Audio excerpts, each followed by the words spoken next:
muborak Ramazon bayrami munosabati bilan xalqqa kayfiyat ulash maqsadida arzonlashtirilgan yarmarka tashkil qilingan. Ushbu yarmarkaga hozirgi kunda 22 xildagi turdagi oziq-ovqat mahsulotlari savdosi olib borilyapti.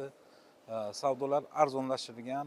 Masalan, kartoshka narxi 4700, piyoz narxi 1300. Bundan tashqari go'sht va go'sht mahsulotlari yarmarkasi tashkil qilingan. Go'sht mahsulotlari To'qmash dehqon bozorchiligiga cheklangan jamiyatda 75 mingdan 90 minggacha savdosi olib borilyapti.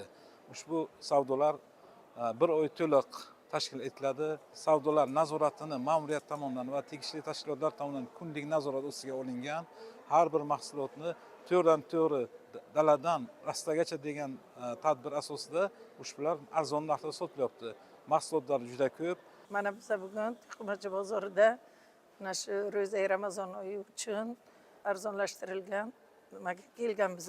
Mana shuni tashkil qilgan hukumatimiz rahbarlariga, mana shu yerdagi shu butun jamoaga rahmat aytaman.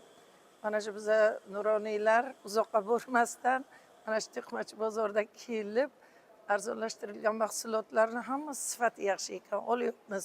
Kelinglar, sizlar ham olinglar. Hammasi toza, zoda yaxshi.